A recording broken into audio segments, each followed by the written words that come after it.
This is the VOA Special English Education Report. Today, we answer a question from a listener in Colombia. John Anderson wants to know the costs of undergraduate and graduate study in the United States. Well, the first thing to know is that prices are different from school to school. Private colleges and universities generally cost more than public ones. Another thing to keep in mind is that not all students pay a school's published price. Financial aid and scholarships may reduce the cost. Here are a few numbers for this school year from the College Board Organization. The average published price for undergraduate study at a four-year public college was about $7,000. That was for students from in-state. Students from other states, as well as international students, paid an average of more than $18,000. This is the bad news. International students often have to pay the highest prices. And these averages were only for tuition and fees. Food, housing, books, and supplies can add $10,000 to $12,000 a year. The College Board says the average tuition at a private college was about $26,000. Many students save money by starting their education at a two-year public college, also known as a community college. The average tuition this year was about $2,500. A few American colleges provide a free education, including the military and merchant marine academies. They accept some foreign students. Berea College is a small Christian school in Berea, Kentucky, that pays all first-year costs for its foreign students. But they are expected to pay $1,000 a year after that. Summer jobs are provided to help meet this cost. Costs for graduate study in the United States also differ from school to school and even from program to program. Here, too, public universities charge more for out-of-state tuition. For example, at the University of Kentucky, out-of-state graduate tuition averaged about $18,000 this year. In-state was about $9,000. American students often have to take out loans to help pay for their education. President Obama recently signed into law a bill that changes the student loan system. We'll have more on that next week. And international students can learn much more about studying in the United States on our website. Look for the Foreign Student Series at voaspecialenglish.com. And that's the VOA Special English Education Report. This is the VOA Special English Education Report. Teachers and parents usually call attention to the pictures when they read storybooks to preschool children. But a new study suggests that calling attention to the words and letters on the page may lead to better readers. The two-year study compared children who were read to this way in class with children who were not. Those whose teachers most often discussed the print showed clearly higher skills in reading, spelling, and understanding. These results were found 1 year and even 2 years later. Shane Piasta, an assistant professor of teaching and learning at Ohio State University, was an author of the study. She says most preschool teachers would find this method manageable and would need only a small change in the way they teach. They already read storybooks in class. The only difference would be increased attention to the printed text. Ms. Piasta says if you get children to pay attention to letters and words, it makes sense that they will do better at word recognition and spelling. But she says research suggests that very few parents and teachers do this in a systematic way. The report appears in the journal Child Development. More than 300 children aged 4 and 5 were observed in classrooms in Ohio and Virginia. The children came from poor families and were below average in their language skills. This put them at risk for reading problems later. For 30 weeks, the children took part in a program called Project STAR, for Sit Together and Read. The project is based at Ohio State. It tests the short-term and long-term results of reading regularly to preschool children in their classrooms. Laura Justice at Ohio State says researchers think they understand how information about print is transmitted from the adult to the child. This knowledge can be gained by having focused discussions when reading a book out loud. Professor Justice says this intervention can help adults center in on the things that children need and want to learn. There are different ways that adults can talk to children about print. They can point to a letter and discuss it, and even trace the shape with a finger. They can point out a word. This is dog. They can discuss the meaning of the print or how the words tell the story. And they can talk about the organization of the print. For instance, showing how words are written left to right in English. For VOA Special English, I'm Carolyn Presutti. You can read and listen to our programs at voaspecialenglish.com. This is the VOA Special English Education Report. Today, we have the last of 3 reports on bullying. Last week, we shared some of your comments on this issue. Now, we talked to a researcher who presented a study in May at the Pediatric Academic Society's meeting in Vancouver, Canada. Rashmi Shetgiri is a pediatrician at the University of Texas Southwestern Medical Center and Children's Medical Center, Dallas. Dr. Shetgiri said about 30% of American children are involved in bullying. She said about 13% of them are bullies, 11% are victims, and 6% are both bullies and victims.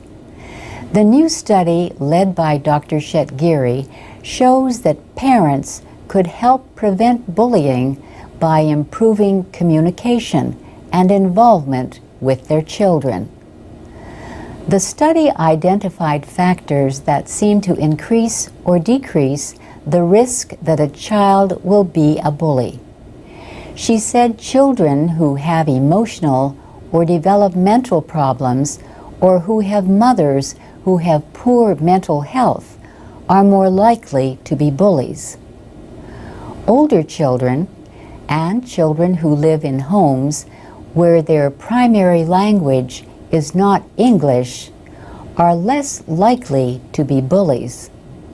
Another difference, the study found that African American and Latino children were more likely to be bullies compared to white children. For the study, the researchers used the 2007 National Survey of Children's Health. Parents of children aged 10 to 17 were asked whether their child bullies or is cruel or mean to others. Not surprisingly, how a parent acts may also influence whether or not a child becomes a bully.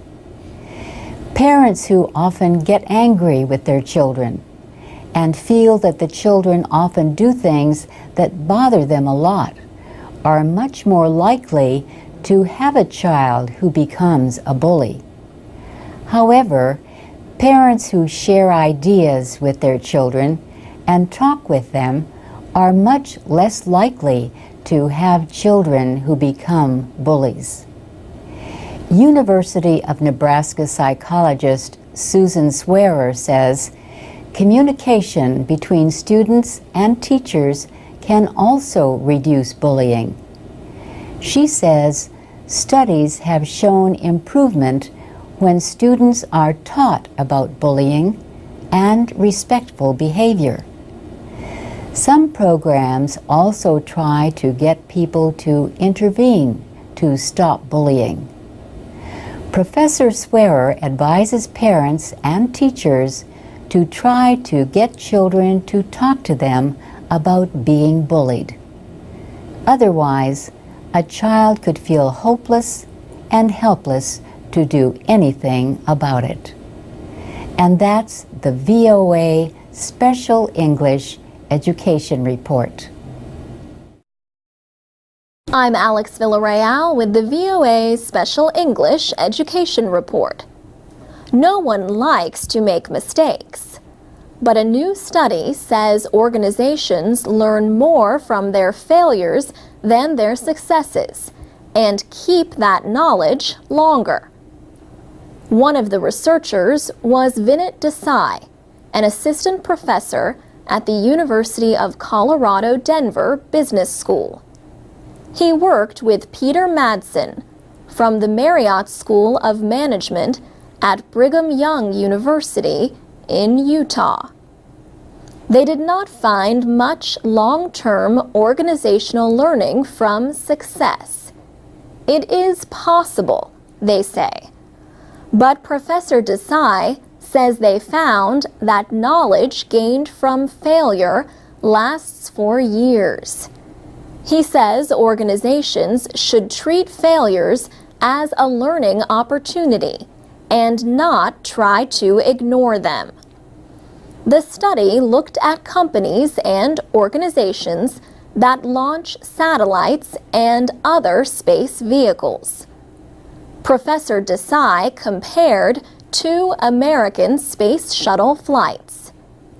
In 2002, a piece of insulating material broke off during launch and damaged a rocket on the Atlantis. Still, the flight was considered a success. Then, in early 2003, a piece of insulation struck the Columbia during launch. This time, the shuttle broke apart on re-entry and the 7 crew members died.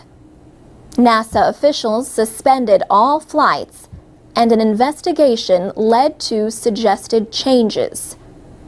Professor Desai says the search for solutions after a failure can make leaders more open-minded. He points to airlines as an example of an industry that has learned from failures in the past. He advises organizations to look for useful information in small failures and failures they avoided. The mistakes we learn from do not have to be our own. We asked people on our Facebook page to tell us a time they had done something really silly. Fabricio Semino wrote, "Not long ago, I wanted to watch TV, but it wouldn't turn on. So I did everything I could to start it. 30 minutes later, my mom shows up and, passing by, says to me, "Did you try plugging it?" I was like, "I'm just dusting, Mum," so she wouldn't notice how dumb I am sometimes. Bruno Kaniewski da Silva told about a time he looked everywhere for his key. It was in his pocket. He wrote, "I always promise I will never do it again. But after a few weeks, where is my wallet? For sure it will be in a very logical place." You can find more comments like these on Facebook at VOA Learning English. For VOA Special English, I'm Alex Villarreal.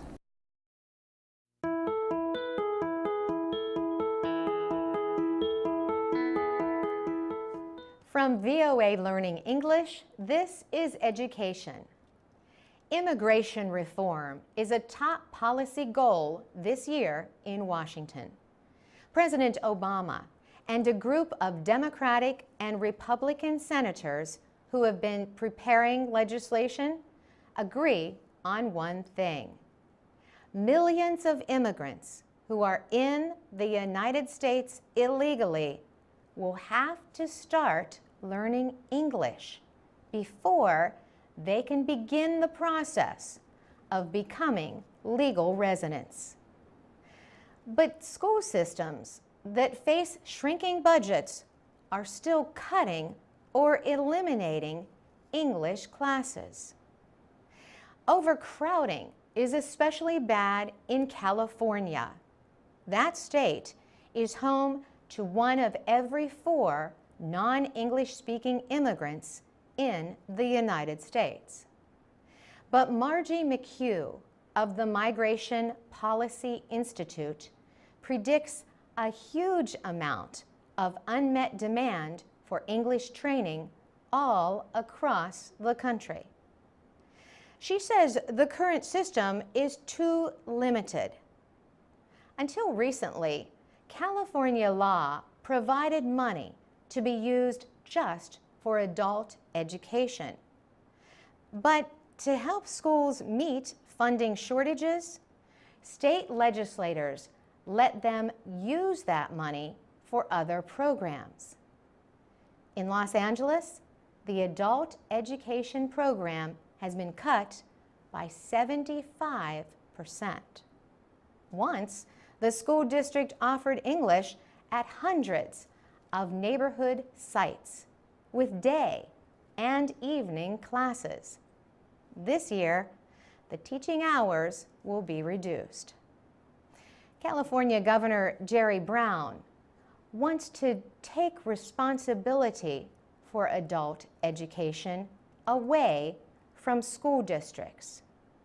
Their main focus is on children. He wants to give the responsibility to community colleges. Adult schools across the country are experimenting with computerized English instruction. They hope software will help substitute for the individual attention that beginning students need. For VOA Learning English, I'm Carolyn Prasuti.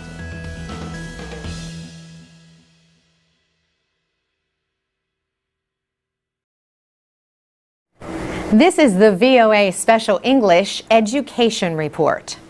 Students in Washington, D.C. return to classrooms in August to begin a new school year. But at least 5% of their teachers did not return with them. In July, the District of Columbia Public Schools told 206 teachers that they were not good enough to stay. The school system in the nation's capital dismissed 75 teachers in 2010. It was the first year of a new teacher rating system. Experts say such large numbers of dismissals are rare in American schools. But in Washington, the rating system is not governed by the labor contract with the teachers' union. So school officials have more freedom. The system is called impact. Teachers are observed in the classroom 5 times a year for at least 30 minutes each time. They are also judged by student test scores. Administrators rated 65 of the 206 teachers as ineffective. The others lost their jobs because they were rated minimally effective for a second year. Emily Cohen at the National Council on Teacher Quality, a private research group, praises the impact system. This is an evaluation instrument that is finally able to capture who is highly effective and who is ineffective, and who could be doing better and could use some assistance. Most evaluation instruments in the country do not capture teacher performance. All teachers are rated satisfactory. Some Washington teachers say their ratings depend too heavily on test scores. For some teachers, half of their rating is based on how well their students do. But Emily Cohen says testing is probably the most objective data that we have on teacher performance. The district is also looking at other things, she says, so it's not just looking at student test performance. Teachers with the highest rating can receive a bonus of up to $25,000. In addition, they can receive a pay increase. Almost 60% of the teachers who were rated minimally effective in 2010 stayed in the school system and improved. School officials say these teachers received help to become better. The Washington Teachers Union says impact unfairly hurts teachers who work in schools with high rates of poverty. The Washington Post reported that most of the teachers with the highest rating work in schools with lower poverty rates. For VOA Special English, I'm Carolyn Prasuti.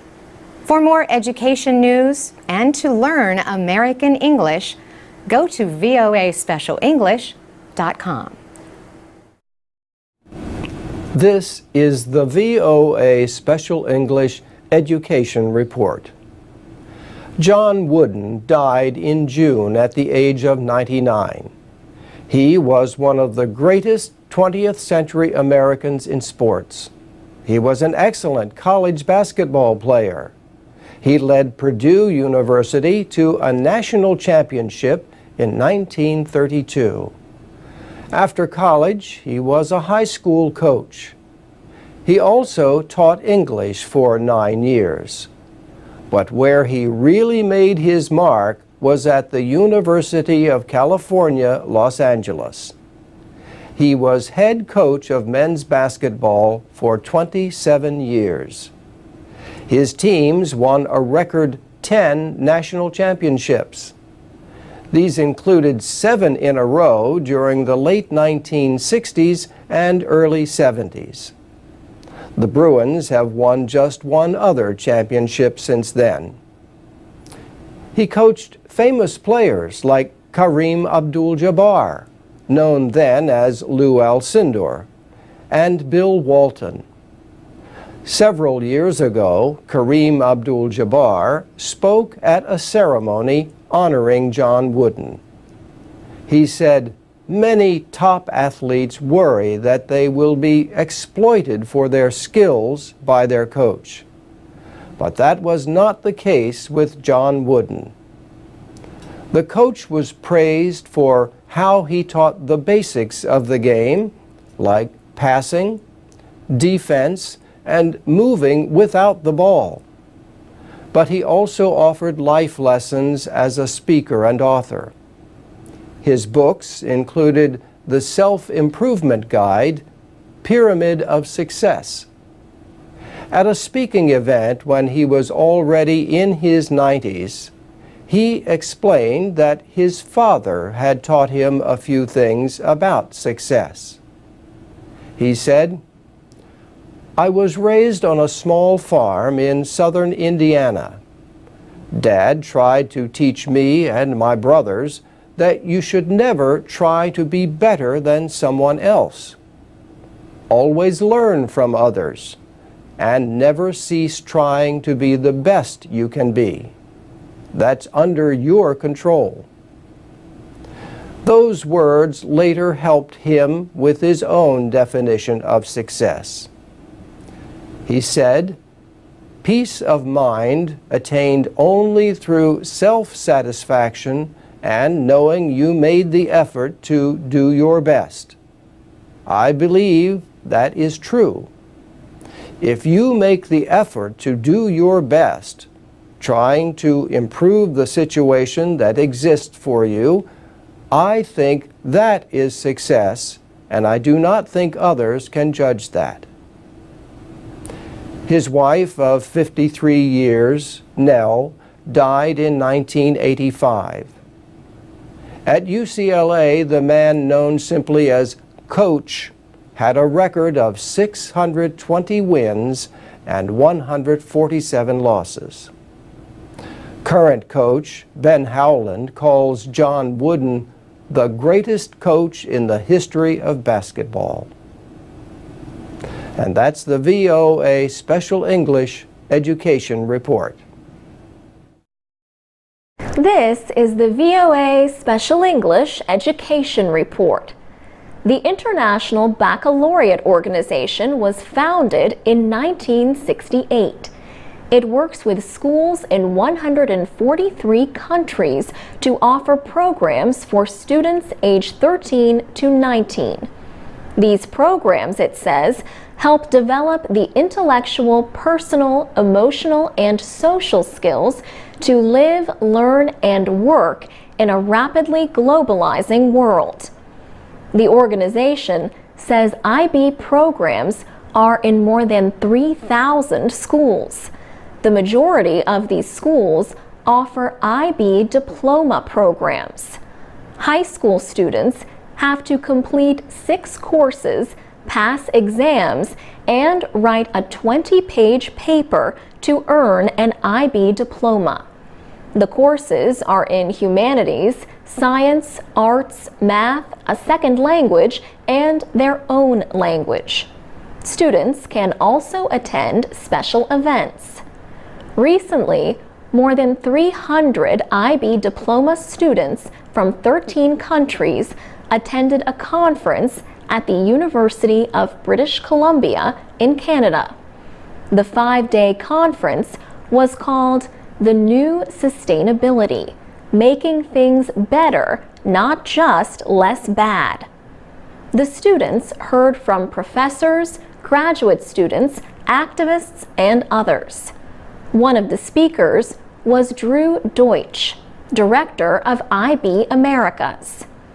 He says the conference was meant as a way for students not only to learn about the environment, but also to develop lasting relationships. He says conference organizers want to send the students back to their schools to deal with issues related to protecting the environment.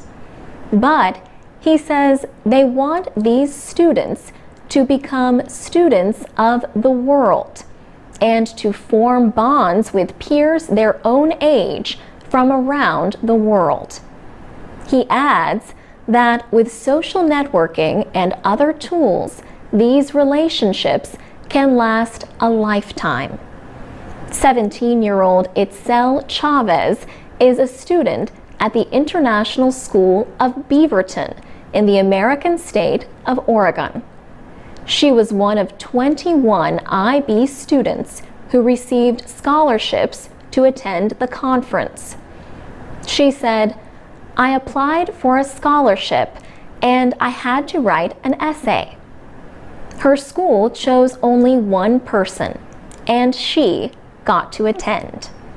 She says the main speakers would describe a sustainability program or tell how a special project improved the environment in their community. Then the students had to choose a project to present to the conference. Itzel worked on a video. It asked students 3 questions about sustainability and how they would make it happen in their own communities. After the video, group members went on stage to tell what they themselves would do to protect the environment. For VOA Special English, I'm Alex Villarreal.